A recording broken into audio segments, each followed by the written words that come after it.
अस्सलाम class. Hope के सब ठीक ठाक होंगे। क्रिस्टोफर सिंबल जो है हमारे पास पेपर पॉइंट ऑफ व्यू से एक इम्पॉर्टेंट टॉपिक है, सही। और लेक्चर पॉइंट्स ऑफ व्यू से ये हमारा इस सेमेस्टर का लास्ट टॉपिक है जो हम लोगों ने डिस्कस करना है क्रिस्टोफर सिंबल का, सही। वीडियो क्योंकि थोड़ी सी लेंथी हो सकती है, सो हम लोग इस लेक्चर्स को 2 या 2 से ज़्यादा पार्ट्स में जो है वो कन्वर्ट कर लेंगे, लेकिन टॉपिक ऑफ डिस्कशन वही है हमारे पास क्रिस्टोफर सिंबल, ठीक।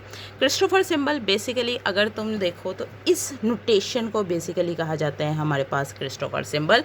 और इस नोटेशन को अगर मैं चेक करूं तो एक ख़ास तरह का गैमा साइन है जिसके साथ कुछ इंडिसेस लगे हुए हैं, और ऐसा एलिमेंट जिसके साथ इंडिसेस लगे हों हम लोग उसे टेंसर क्वांटिटी कंसीडर करते हैं। सो यहाँ मैं ये क्लेम कर रही हूँ कि ये मतलब यहाँ पे हमारा ये अंदाज़ा होता है कि ये एक टेंसर क्वांटिटी है, सही। अगली बात अगर हम देखें तो इंडिसेस जो हैं वो सारे के सारे जो हैं वो फ्री इंडेक्स हैं, कोई भी डमी इंडेक्स नहीं है। तो इस फ्री इंडेक्स की वजह से अगली सपोजिशन ये है कि ये जो टेंसर है वो है 3 रैंक का, सही। सो हमारे पास एक टेंसर क्वांटिटी है, स्पेशल टाइप की एक ख़ास शक्ल की टेंसर क्वांटिटी है जिसमें हमारे पास 3 जो हैं वो इंडेक्सेस हैं, ए बी सी, और ये सारे के सारे फ्री इंडेक्स हैं, सही। क्रिस्टोफर सिंबल अब किसी भी क्वेश्चन का या पर्टिकुलर एग्जांपल का कंप्यूट करना है तो उसका हमारे पास जनरल फार्मूला बेसिकली जो है वो ये है, सही। और इसमें बाकी जी ये क्या चीज़ है इसके बारे में बेसिकली अभी तक हमें बेशक इन्फॉर्मेशन ना हो, लेकिन हमें एक चीज़ यहाँ पे देख के समझ आ रही है कि यहाँ पे डी जो है वो हर टर्म में जो है वो रिपीट हो रहा है। अगर मैं इसको अंडर मल्टीप्लाई कर देती हूँ, एक दफ़ा यहाँ पे आएगा, एक दफ़ा ये, एक दफ़ा ये। सो डी जो है वो हमारे पास जो है रिपीट हो रहा है। रिपीट होने का मतलब है कि वो डमी इंडेक्स है, सही। सो हमारे पास क्रिस्टोफर सिंबल्स जो है वो बेसिकली ख़ास शेप ऑफ टेंसर है विद रैंक 3, सही। And in its formula we use the dummy index, right, D, right. अगली इन्फॉर्मेशन है इस जी के बारे में। इस जी के बारे में इन्फॉर्मेशन ये दी हुई है, यहाँ पे जी जो है वो मुख्तलिफ इंडिसेस के साथ 3 दफ़ा इस्तेमाल हुआ है, 1 2 3, सही। इस डेरिवेटिव इस कॉमा को थोड़ी देर इग्नोर करते हैं, और अगर मैं सिर्फ फर्स्ट एलिमेंट देखूं तो ये एक बनता है हमारे पास G B D, G C D, G B C, सही। सो ये तीनों 1 2 3 ये हमारे पास कहलाते हैं बेसिकली मीट्रिक टेंसर, सही। और मीट्रिक टेंसर कहलाते हैं, और इसको कंप्यूट करने का तरीका हमारे पास ये है, सही। कोई भी अगर हम मेरे पास पैरामीटराइज कर्व दिया हुआ है, अब वो 2 डायमेंशन बेसिकली 2 डायमेंशन ही होगा। कोई भी मेरे पास अगर पैरामीटराइज कर्व दिया हुआ है तो लास्ट लेक्चर अगर आप रिकॉल करो तो फर्स्ट फंडामेंटल इक्वेशन के ज़रिए हम लोगों ने फाइंड कर सकते हैं फर्स्ट फंडामेंटल मैग्नीट्यूड, सही। और फर्स्ट फंडामेंटल मैग्नीट्यूड हमारे पास क्या थे, ई एफ जी, सही। सो बेसिकली जी जो कि एक मीट्रिक टेंसर है वो ख़ास तरह का मीट्रिक है फर्स्ट फंडामेंटल मैग्नीट्यूड का, राइट।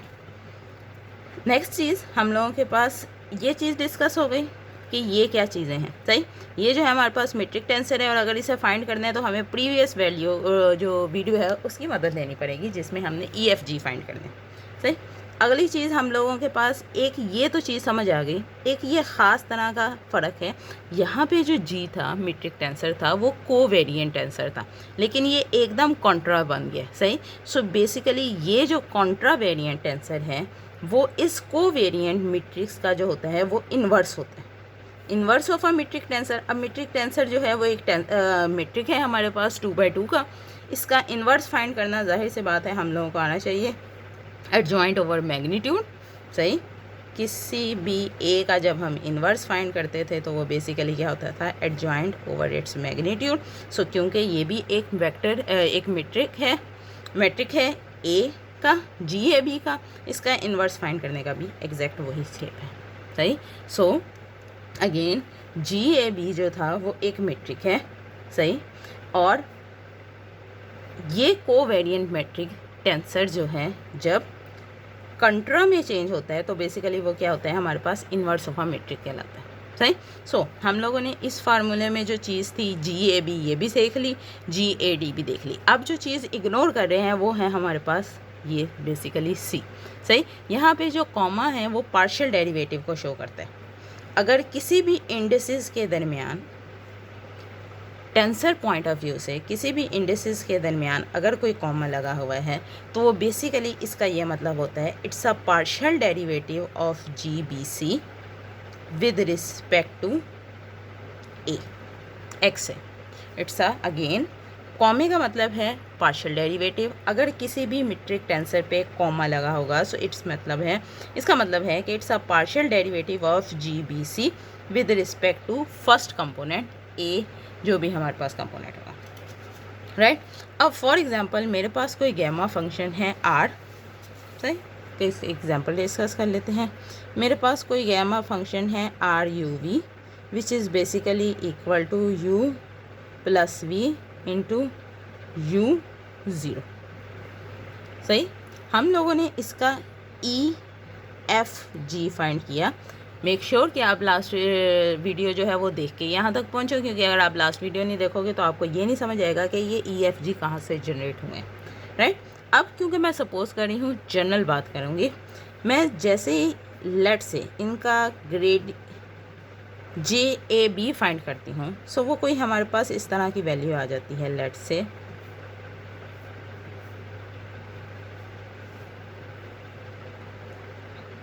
सही, सपोज किया है, आंसर नहीं है, डोंट गेट कंफ्यूज, राइट। ये हमारे पास वैल्यू आ जाती है। सही। अब इसका क्योंकि अब मीट्रिक जनरेट हो गया है तो हम लोग इसका इन्वर्स भी ले सकते हैं, क्योंकि सिंगुलर मैट्रिक्स होता है। सिंगुलर मैट्रिक्स का ये फ़ायदा होता है जस्ट इन्वर्स से ले लो, काम हो जाता है। सो 1/V U 1/U। सो ये हमारे पास आ गया basically singular matrix, inverse of a matrix आ गया। अगली बात हमारे पास आ जाती है GAB with respect to let's say A। सही। अगर मैंने ये फाइंड करना है तो इसका मतलब है GAB का डेरिवेटिव लेना है विद रिस्पेक्ट टू XA। अब यहाँ से कन्फ्यूजन स्टार्ट होती है हमारे पास कि ये सारी चीज़ें क्या है। हम लोगों ने लास्ट में ये कहा है कि अगर हमारे पास ये GAB है, क्योंकि AB जो है यहाँ पे फ्री इंडेक्स है, हम लोग इनको नंबरिंग दे सकते हैं। अब मेरे पास कितने एलिमेंट थे, एक ये था और एक ये था, जो कि हमारे पास पैरामीटर्स थे। तो ये इंडिपेंडेंट पैरामीटर्स दो हैं। लेट्स से U के लिए मैं 1 का टर्मिनोलॉजी इस्तेमाल कर रही हूँ, V के लिए 2 का इस्तेमाल करूँ। सही है। अब इसका ये मतलब है कि जब भी मैं x1 लिखूँगी, इसका मतलब है कि मैं यहाँ पे U की बात करें। सही। जब भी मैं x1 सबस्क्रिप्ट में लिखूँ या सुपरस्क्रिप्ट में लिखूँ तो वो U की बात करें। इसी तरह से जब x2 की बात करेंगे तो हम लोग V की बात करें। सही। अब नंबरिंग ले लेते हैं। 2 इंडेक्सेस हैं एक दफ़ा। अब इसकी AB की क्या पॉसिबिलिटी बन सकती है 2 इंडेक्सेस के साथ। सही। आइदर हमारे पास A1 हो B2 हो, A1 हो B1 हो, A2 हो B1 हो, A2 हो B2 हो। सही। क्योंकि 1 और 2 दो ही पॉसिबिलिटीज़ हैं, 1 और 2। सो अगर हम इसकी परमुटेशंस निकालते हैं तो वो ये 4 पॉसिबिलिटीज़ बन सकती हैं। सही। अब अगर इस 4 पॉसिबिलिटीज़ को यहाँ लिखूँ, मैं इसको यहाँ से स्टार्ट कर रही हूँ, दोनों को 1 1 का नाम दे दिया G1। अब A को फिक्स रख रही हूँ, B को चेंज कर रही हूँ। A को फिक्स रखती हूँ, B को चेंज करा तो ये क्या आ गया 1 2। अगेन G A, ये आ गया हमारे पास 2 1। अब हमने पहले A को क्या फिक्स किया हुआ था 1, दोनों जगह 1 लिखा था। अब A को मैं 2 फिक्स करी हूँ, A2 एक दफ़ा B1 एक दफ़ा B2। सो ये हमारे पास वैल्यूज़ निकल आती हैं। अब इसको फ्री इंडेसेस और डमी इंडेसेस में वैल्यूज़ पुट करते हैं। जैसे मैं वैल्यूज़ पुट करती हूँ बेसिकली ये हमारे पास टर्मिनोलॉजी बन रही है। एक हमारे पास पॉसिबिलिटी आ जाती है G1 1 1। सही।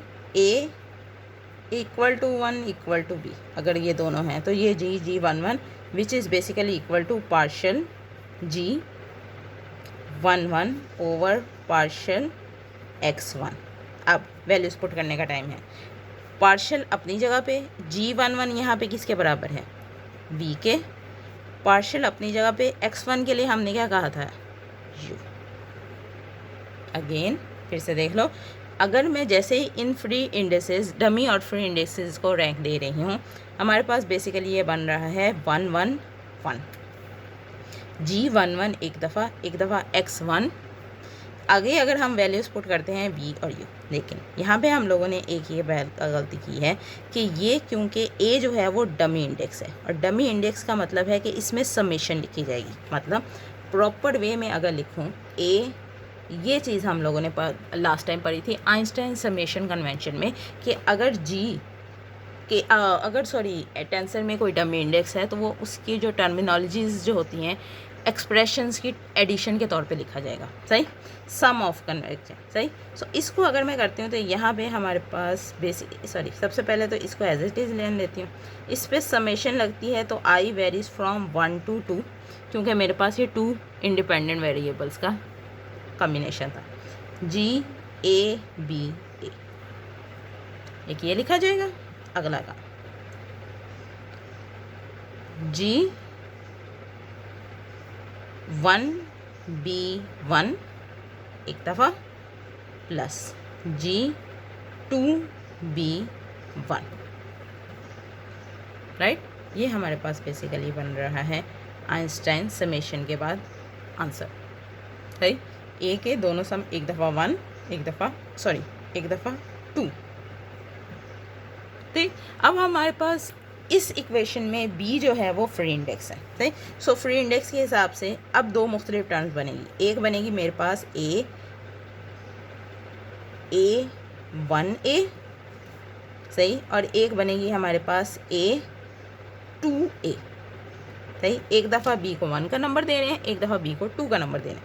अब इस हिसाब से अगर मैं देखूँ g, ये वाली टर्म अपनी जगह 1, b की जगह इस वक्त क्या है 1 1 प्लस G2 1 2, सही। जहाँ जहाँ b था दोनों में वहाँ मैंने 1 पुट कर दिया। इसी तरह से G1